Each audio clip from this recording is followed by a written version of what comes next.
Welcome into the latest edition of the Pump Fake, everybody. Jarrett Bailey with you as always, continuing the tour around the NFL. 32 teams and 32 episodes, making our way now into the AFC North.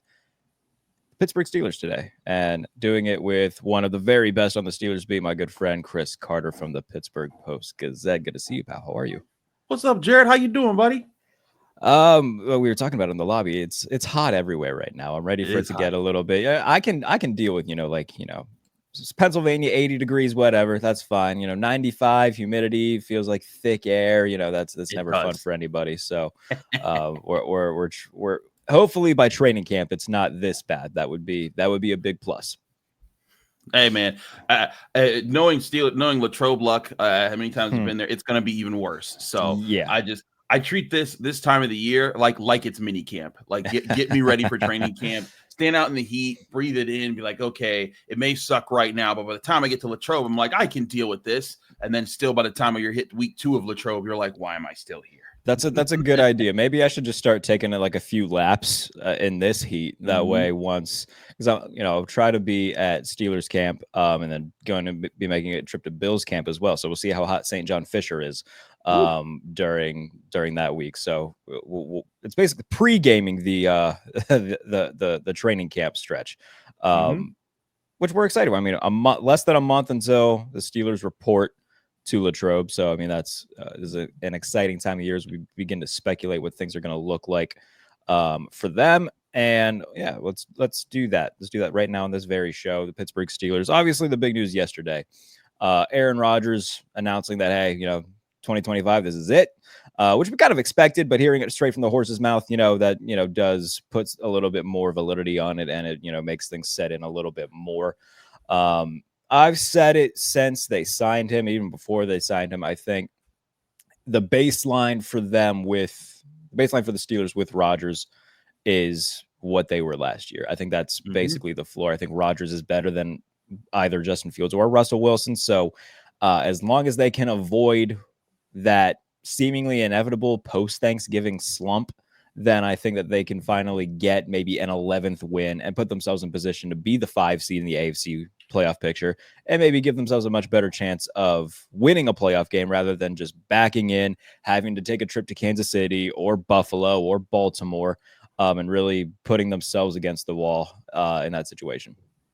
No, yeah, I think that's the situation that I think the Steelers are hoping to avoid, as far as having to play a really tough opponent in the first round on the road, which is what they've had to do the last 3 times they've been in the playoffs. You think about that, I mean, it's also remarkable they've been in the playoffs 4 of the last 5 years, considering all the transition they've gone through from old man Ben Roethlisberger to Mitch Trubisky to Kenny Pickett to Mason Rudolph to Justin Fields to Russell Wilson, and it's like throughout all that, they're still regularly a playoff team, and that is, I think that they deserve credit for that. But to your point, I think Aaron Rodgers is here to get you to the playoffs and maybe a little bit more solidly, so that you're not playing that juggernaut team that just outmans you in the playoffs in the first round. I mean, last year, if they even with the way that they free fall at the last 4 games of the regular season, if they get the Chargers or the Texans in that first round, you're thinking, oh, wait a minute, that's doable. You watch those 2 teams play each other, even with how bad the Steelers played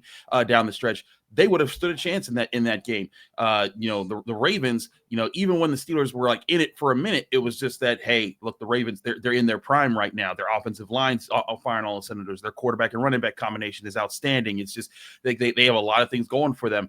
And I think the Steelers, they're kind of where the Ravens were right when they got Lamar Jackson, and they have a lot of things to put together. But man, Lamar Jackson storming onto the scene certainly made them a lot better than their whole roster was. And I think that's what the Steelers are, is they're trying to build that core that's going to make it so that if they find their Lamar Jackson in the draft, then they'll have a Super Bowl window open up. But I think that there's it's going to be interesting to see how they do it this year, because I don't think it's important to remember, when we're talking about backing into the playoffs, the Steelers typically haven't back into the playoffs in recent years. Like 2023, they had to win 3 straight games to make the playoffs that season. In 2021, they had to win 3 out of their last 4 games to make the playoffs in that season. So they've been a team that I think more often than not, since Ben Roethlisberger's been gone, that they found a way to turn it up at the end of the year. Is just this past year was the ultimate sour note with you were 10-3 and a legitimate AFC North division contender, and then the free fall once they started playing, once they just had that 3-game stretch of Eagles, Chiefs, Ravens in just short order. That was just a complete blitz of everything they've been doing. Yeah, and I think that there's a fair argument to be made of the end of season stretch being like, okay, they're playing 3 of the best teams in the league. The counter argument to that is that if you can't even be competitive with those teams, then you yourself are not in that conversation, which is a little bit disheartening, from a fan perspective, of course, knowing that, all right, if they have to go to Arrowhead, probably not going to end well. But like you said, if they can draw Houston, or if Trevor Lawrence stays healthy and the Jaguars get back, like they can go to Duval and win a playoff game. I think everybody would feel pretty confident about that.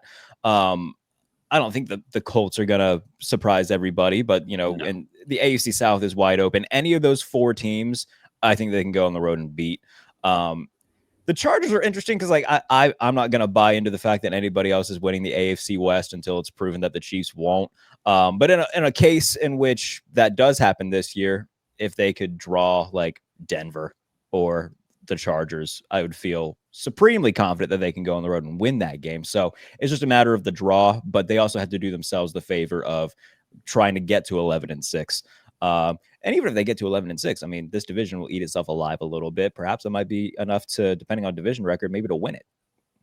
I mean, yeah, listen, the AFC North has been really interesting in the last 5 years. You had the Bengals rise to think that, they're going to be running the division, and then they can't even make the playoffs. Like, you think about it, Joe Burrow's made the playoffs 2 out of his first 5 years in the NFL. That's pretty crazy when you think about the management-wise. The Ravens have been kind of running the division the last 2 years, and I kind of expect them to run it again this year. But how long is that window going to stay open with Derrick Henry at the stage of his career that he's at? They still haven't, I know they signed DeAndre Hopkins, and I know that, they've got young Zay Flowers on the team, but they still haven't had that supreme receiving threat emerge with Lamar Jackson. And I think that could be the thing that ends up hurting them the most, is that they still don't have that primary threat that's in that Jamar Chase, T. Higgins category, that they're going to have problems. And, I think they've got good things going for them on defense, but there's going to be things that age out for them. So I think that that's where the Steelers are trying to be, like, they're right behind the Ravens in the division the past few years. So if the Steelers are probably thinking, like, look, if our offensive line emerges and the group that we've invested into and the run defense gets back to where it was, and you see a couple other young players like Keanu Benton, Joey Porter Jr. step up at their positions, and then all of a sudden you're thinking, okay, we got some things going for us right now. And then Caleb Johnson can and Jaylen Warren can turn the run game into a bigger threat. Then you're saying, okay, now you could just be a quarterback away from being the team that can take out the Ravens regularly. And let's also remember, the Steelers had taken out the Ravens regularly. It was the last 2 games kind of broke the stretch of, 9 games where they were like 8-1. Yeah, they won 8 of the previous 9. The only game that they had lost was at Anthony Brown against Mitch Trubisky in Pittsburgh in 2022 because Kenny Pickett got hurt. So it was like the most random quarterback matchup you can think of as well. So they had owned the matchup between the 2 teams for quite a while. And that's where I'm at. Like, I think that, I also think in the history of the Steelers Ravens, it's been a pendulum. Like, the Steelers will win a bunch, the Ravens will win a bunch, the Steelers will win a bunch, the Ravens will win a bunch. And it's very possible the Ravens are about to get their bunch back because the Steelers have had their run even when Lamar Jackson played. But I do think that the AFC North, the Steelers can be much more up in the AFC North than people realize, even though Aaron Rodgers is about to be 42 in December, and a lot of people use that as like the deterrent to saying, oh, they can't compete. I was just joking on Twitter, like, I have ESPN on in the morning as I'm like getting things done, and I see 2 guys that typically attack the Steelers relentlessly: Andrew Hawkins, former Brown; Bart Scott, former Raven and former Jet that lost to them in the playoffs. Yeah. Normally, they're the ones saying, man, get the Steelers out of here. They're not that good. And everyone's banging on the Steelers. They're like, actually, we kind of think they're going to be all right this year. And I'm just like, what bizarre world have we fallen into? That is very much something. Let's talk about players on the roster, though. We can start defensively, actually, because this is a unit with a healthy balance of veteran talent, but also up and coming young talent. I think we saw a lot of what Payton Wilson brings to the table last year. Certainly expect his snap count to go up defensively with Aaron Rodgers being gone. So we're going to see, I think, a little bit more of him on rundowns. If that's the case, again, a bigger role for him. What do you expect to see of Payton Wilson in year 2? I think Payton Wilson's in for a big year too, with the way that he's positioned in this defense. It seems like he's going to be the linebacker primarily next to Patrick Queen. Cole Holcomb, I think, will be the solid veteran they bring off the bench, but they love what they saw to Payton Wilson. He was flying sideline to sideline. He was covering different guys. He was getting in the right spaces against the run. I think the biggest thing that he has to work on is just shedding blockers a little bit better. But in the Steelers defense, that's kind of the one thing you don't need your linebackers to do as well if the D-line is having their way. You think back to when Stephon Tuitt and Cam Hayward were together in the middle of the defense, and the amount of blockers that they took up to make it easier for guys. Like even when Devin Bush was a young player, before he tore his ACL and then became kind of the bust that he became, he was making a lot of tackles because he was being kept free, and that's kind of what you want to get the Steelers back to being, with the speed that Queen and Wilson and even Holcomb kind of brings to the linebacker position. Keep them clean so that they can go and attack. I mean, hey, Ray Lewis used to say when he first got to the league, he had Sam Adams and Tony Saragusa, and he those guys paved the way for him to be a playmaker. When they lost those guys and they didn't replenish them right away, he was like, we need interior guys. That's why they went and got Haloti Ngata and some other nasty dudes up the middle, and then all of a sudden Ray Lewis was back to being Ray Lewis. And so I think a similar thing has to happen for the Steelers, and that their D lineman front. That's why they went and got Derek Carman. That's when they went and got Y.A. Black for depth, is to keep those guys clean. And if they keep Wilson clean and Holcomb clean, they're going to be flying all over the field, and that's going to be such a better weapon for the Steelers defense. I think they'll be more. The roles will be more defined as well, I think, because I think Patrick Queen's best when he's shooting gaps and getting into the backfield to blow up run plays. Payton Wilson is better side-to-side kind of guy with his the horizontal speed. So I think the roles will be a little bit more defined with the 1-2, and then with Cole Holcomb finally being healthy after being gone for 18 months, I guess, since the last time he took the field due to the injury against Tennessee in 2023. Yeah, it'll be good to have him back as a rotational piece for Pittsburgh. In the secondary, going the veteran route for CB2 once again. It seems like this has kind of been the yearly tradition for the Steelers at that spot, where they did Kella Weatherspoon, Patrick Peterson, Levi Wallace, last year Dante Jackson, and now Darius Slay. I would say, though, however, he is probably the best of this 5-year bunch, guy who can still play even at the age of 34, 35. Got a little bit overshadowed, and we saw Quinion Mitchell and Cooper DeJean get more of the shine in Philadelphia and get more of the playing time in Philadelphia, understandably so. But I think Slay has been able to age gracefully into being a number 2 corner opposite a guy like Joey Porter Jr. I think that was a tremendous signing for them to fill that hole. Yeah, I think you bring up a good point. When you look at like the 1-year rentals they've been getting at cornerback, Slay might be the best of them. Yeah. You look at what he did last year at the cornerback position. His passes broken up, according to Pro Football Focus, was second most in the league, only behind Denzel Ward. And that's not saying that he's in Denzel Ward's caliber as far as what everything that he brings to the table, but he's able to make plays on the ball still, and he does so. Darius Slay used to be a really, really fast player who could keep up with the fastest. Now he's not so much because he's older up in his age, but he's still a player, even at 34 years old, that knows how to use his position, knows how to how to win leverage without having to be the most athletic person on the field, and that's what he brings to the table, and that's what I think he'll do across from Joey Porter Jr. and saying, hey, I'm going to win these matchups for you, and I think that's a solid position to be in. But you also have depth if Corey Trice Jr. can stay healthy.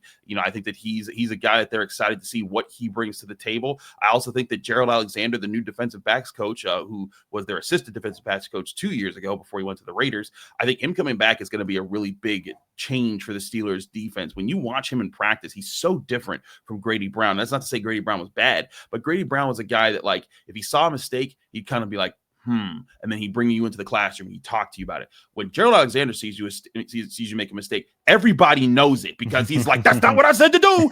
Get out there and do it again." Like when I'm watching like third string guys do individual drills where they're just practicing disguised coverages. Like you're gonna line up in a spot that makes me think you're in man coverage, but you're really in cover 2. And I'm watching him tell a third string corner, I don't believe you.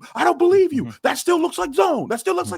And so he presses guys to do those things. And for Joey Porter Jr., his biggest thing was he did a lot of those. He could disguise coverages well. He could press you well. He could win the line of scrimmage well. He can anticipate your routes well. The biggest problem was when the ball was in the air, even if he did everything right and he was blanketing you, he would just all of a sudden grab you, and that would very handsy. Yeah. If Gerald Alexander can get that part out of Joey Porter Jr.'s game, I'm not joking when I say that he could be one of the best cornerbacks in the NFL, because you take that out. Joey Porter Jr.'s allowed 1 touchdown in his first 2 years in the NFL. Like, you take away the penalties, he's very good at his job. And I think that's where, if he eliminates that, the Steelers secondary gets so much better because Joey Porter Jr. is so much better. And again, to me, it's about, everyone's going to talk about Aaron Rodgers this year. Everyone's going to talk about, DK Metcalf and it's going to be about the guys that have been drafted already by Omar Khan, Broderick Jones, Zach Frazier, Joey Porter Jr., Keanu Benton, Troy Fautano, these second and third year players.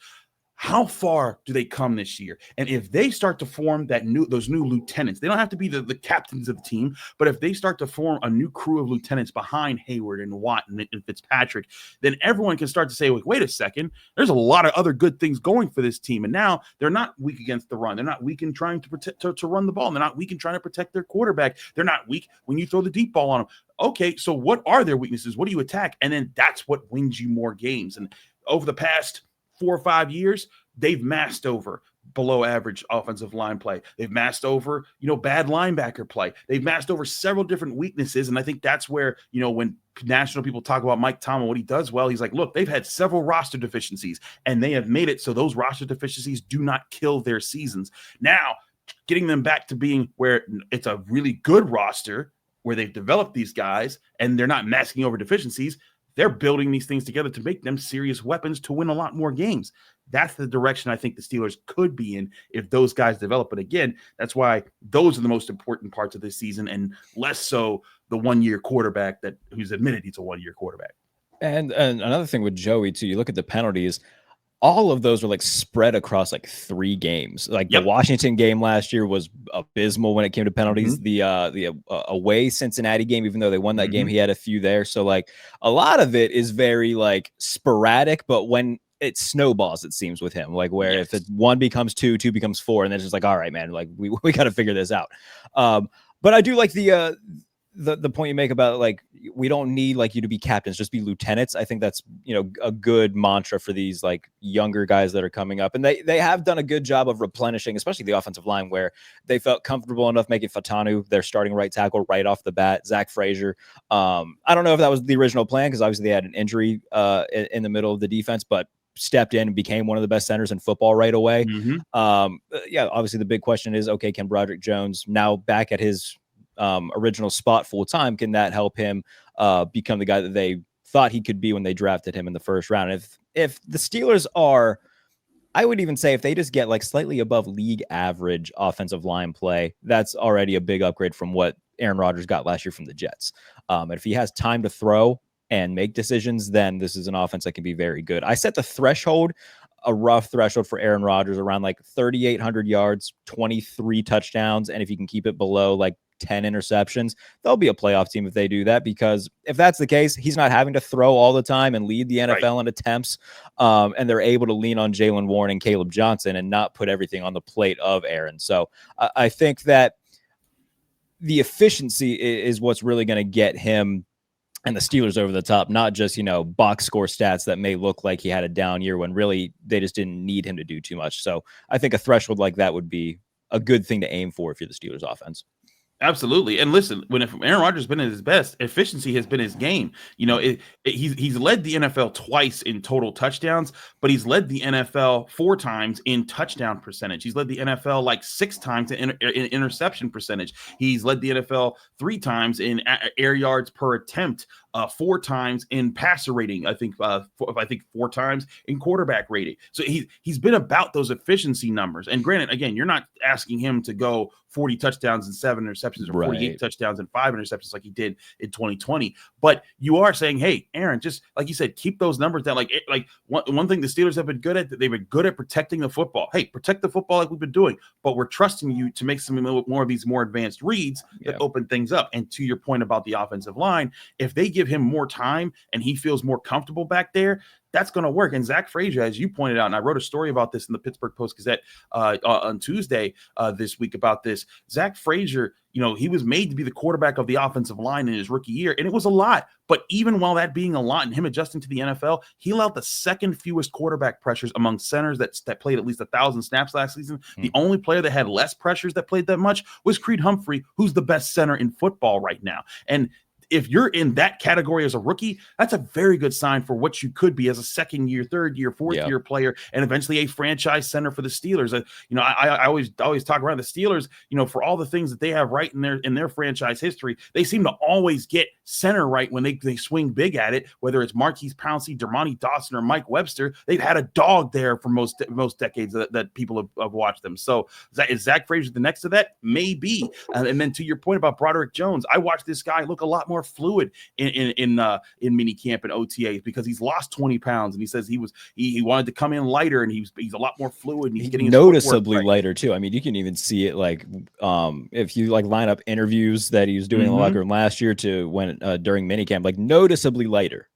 Yeah, it's insane. I was sitting there just kind of looking around the locker room, and there was at one point where he had his shirt off and he was kind of just stretching, and he looked like a normal person stretching. And granted, I don't know how normal a 6'5", 310 pounds is supposed to look, but it was just whoa, I remember last year, just when Broderick walked around, his girth kind of made his pronounced presence for you. But this year, it was kind of he looked more like just a normal, really big athlete instead of kind of a big athlete. And I think that could, if that works in his favor, that's more power to him. Troy Fautano, can he be healthy and be a factor this year? Can Mason McCormick take a step up this year? And Isaac Seumalo, can he just be healthy this year?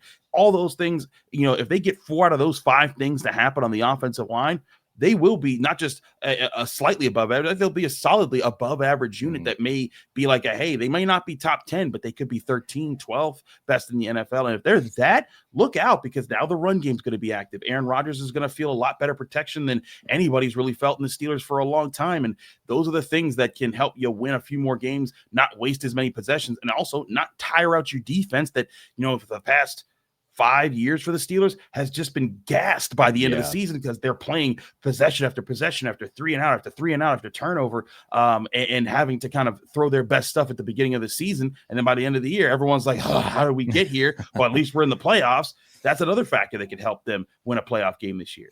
Yeah, and that's the pushback I usually give when people point out the defensive flaws during the postseason. And it's it doesn't matter who's on the field. Patrick Mahomes, Josh Allen, Lamar Jackson, they're going to get theirs. You got to have a guy that can go tick for tack with that. You got to have an offense that can go tick for tack with that. The Steelers haven't had that in so long. But with Aaron and, you talked about DK Metcalf. Well, let's talk a little bit more about the receiving core. Do you think that they make any sort of move before week 1 to get a different wide receiver too? I do think they add a wide receiver. I just don't know how big of a wide receiver that they'll add. Will it be a wide receiver 2, or will it kind of be just another wide receiver 3? Because here's what's going to happen. They're going to report to training camp. I do not anticipate them to make a move by training camp. I think what's going to happen is they're going to come to training camp. They're going to see how Aaron Rodgers works with Calvin Austin, Roman Wilson, DK Metcalf, Pat Freiermuth, Darnell Washington, that crew of pass catchers.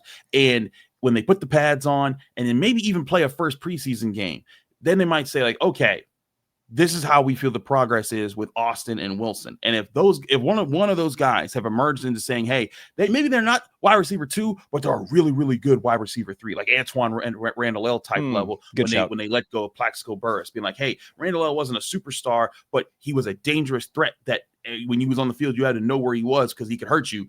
If someone is like that, they might say, you know what?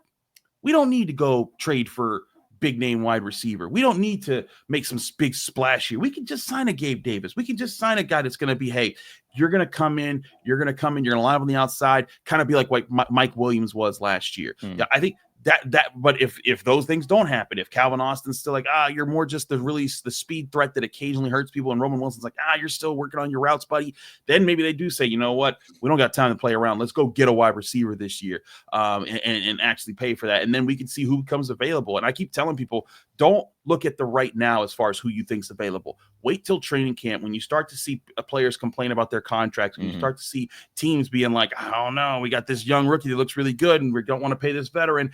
Maybe we want to get rid of him. Maybe we can find a trade partner. Steelers want to give up a 6th-round pick for him. That could be something that happens. You never know with how training camps play out. But I think that's where Omar Khan is positioned. The Steelers is they're like, hey, there are reasonable expectations that some guys could step up in training camp. But if they don't, they have surveyed the NFL. That's what, whenever you hear those stories of, the Steelers are interested in Chris Olave, they are, but not right now. They're calling to see, hey, what would it take for you to part with that guy? Hey, Miami, what would it take for you to part with this guy? Hey, this team, what would it take to part with that guy?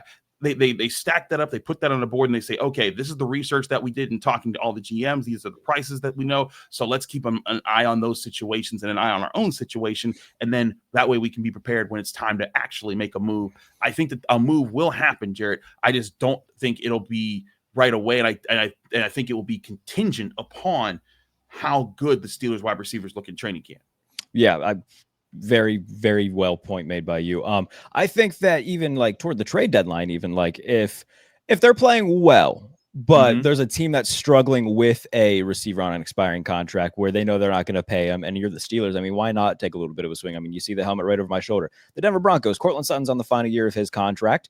If Denver isn't living up to the expectations that many have for them by the trade deadline, say they're like 3-5, you know damn well you're not going to pay Cortland Sutton, or you would have done it by now. So, and we know the Steelers have had interest in him before, and if they can get him for a fair trade price, maybe that's a name to watch. So I think, yes, right, like in the midst of training camp and ahead of week 1, that's probably going to be the prime, especially after cut day, like a surprise name gets released and the Steelers like, all right, yeah, we can probably pick him up. But I think around trade deadline time too could be a time to watch for them to maybe make a splash move. They did it with Preston Smith and Mike Williams last year. Neither of those moves really worked out the way that they thought they would. But they've shown that they're willing to take those swings, and I wouldn't be surprised if they were to do that again this year. I'm right with you. I think that Omar Khan, he has shown that he's willing to break molds. Like, some people want to come out and say, oh, he's so conservative. I'm like, what about Omar Khan seems conservative right now? I think people are just still stuck in Kevin Colbert brain where the Steelers never did anything. But Omar, since he took over, has taken so many swings, made countless trades, which the Steelers just never did. And I think people are just still, from the outside, people who don't follow the Steelers on the daily are still trying to, recalibrate their brains to say, okay, this is a team that is aggressive. I mean, you think about his first draft class, he traded up to get Broderick Jones. Before his first draft class, he traded away a veteran wide receiver, to go get the first pick of the 2nd round. He made those types of moves. And then you think about just the quarterback turnover they've had. He didn't say, oh yeah, Kenny Pickett, I like that you're disgruntled with the team. Nope, fine.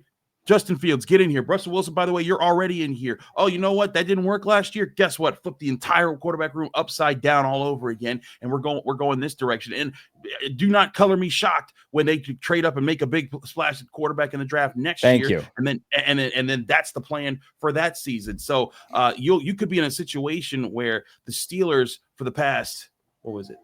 Trubisky in 2022, Pickett in 2023, Fields/Wilson in 2024.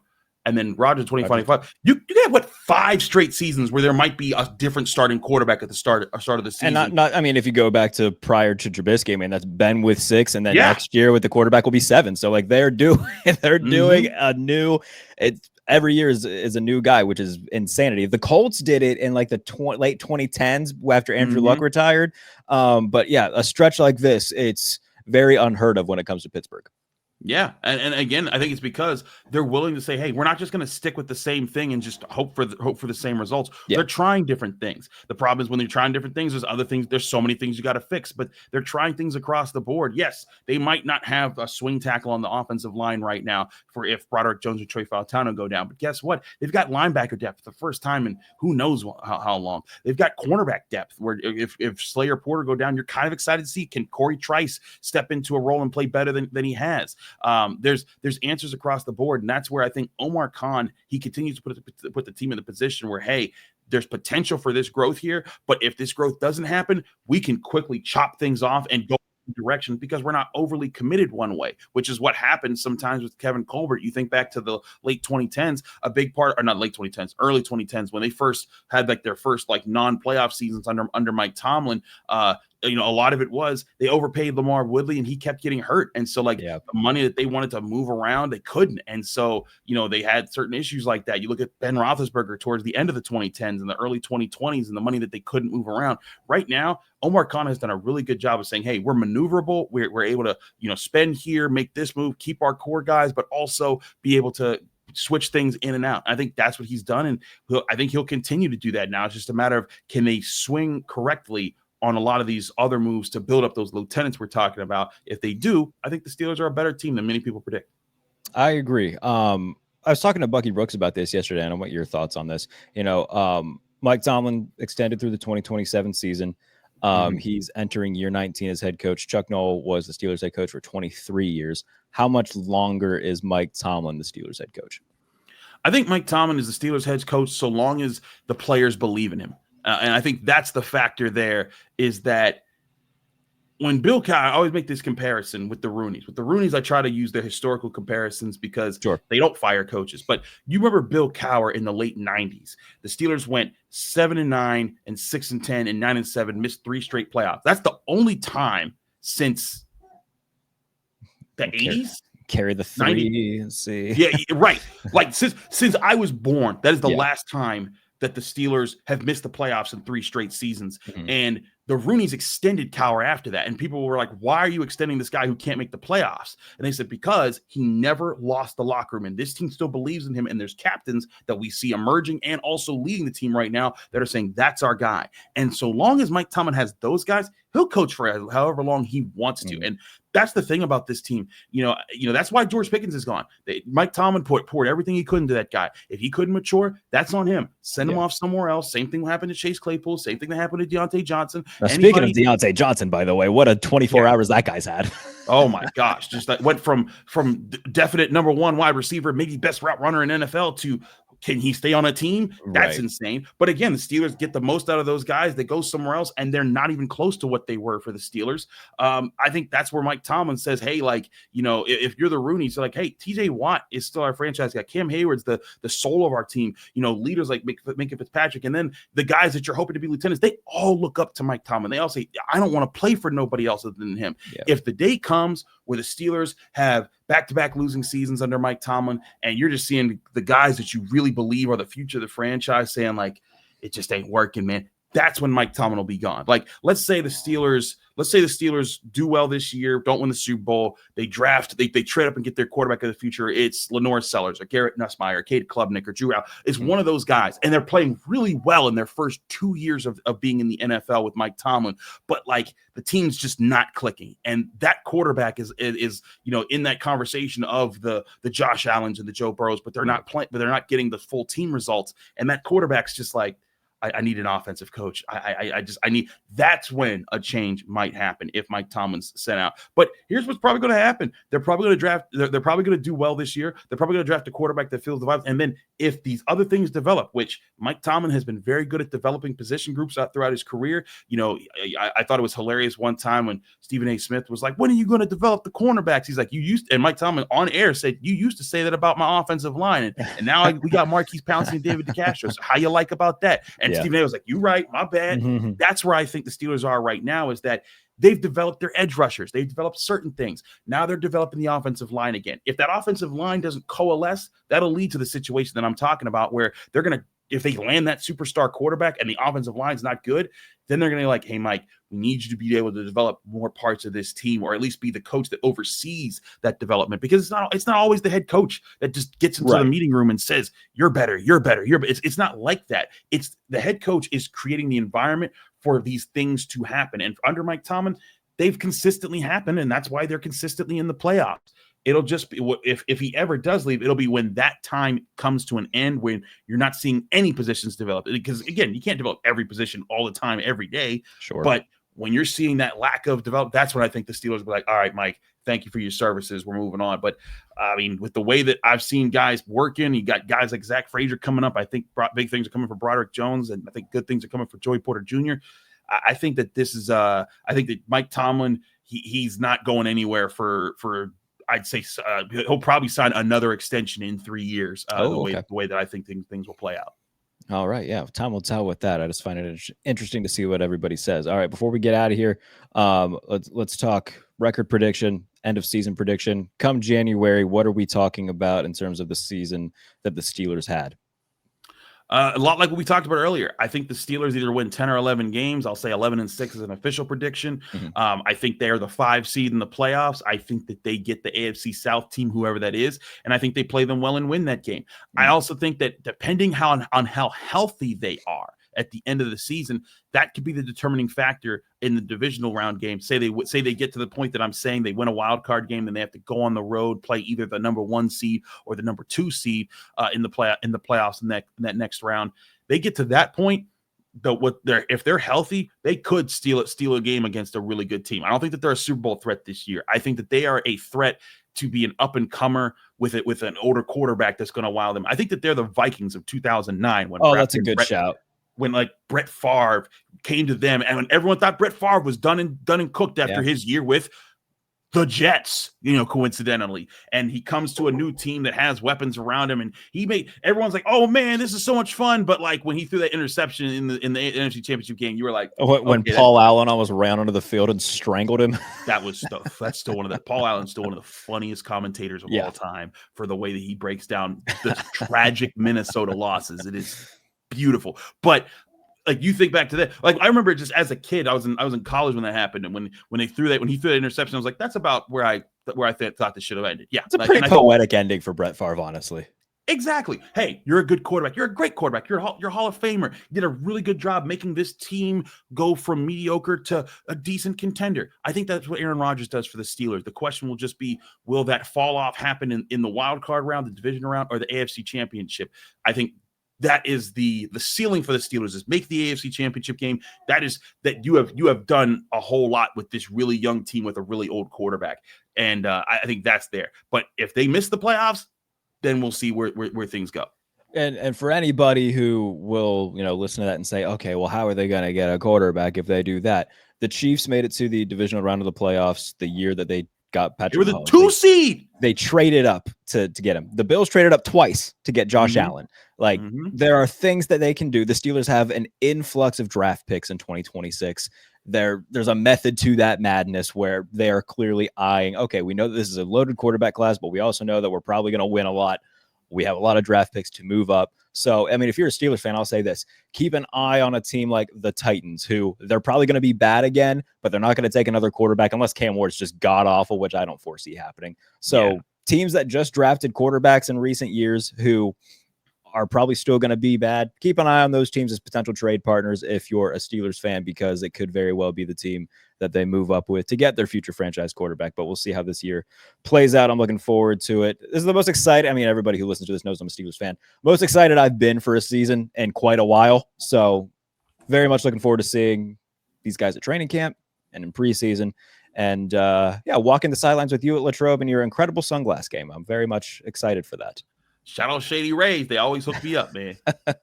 All right, buddy. What do you got coming on in your line of in your neck of the woods in terms of podcast, writing, everything like that?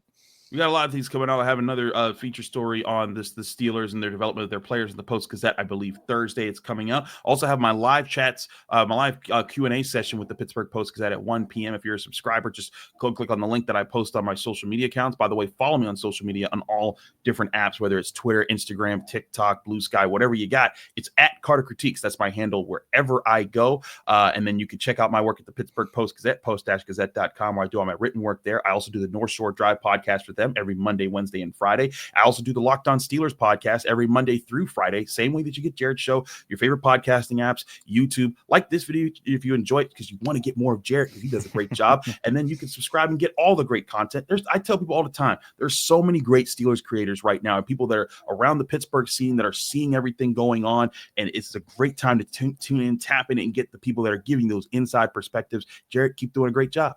Oh, appreciate that, buddy. Thank you. No, I did not pay Chris to say that. So, no, I'm very much looking forward to. Paycheck better be in the mail, Jarrett.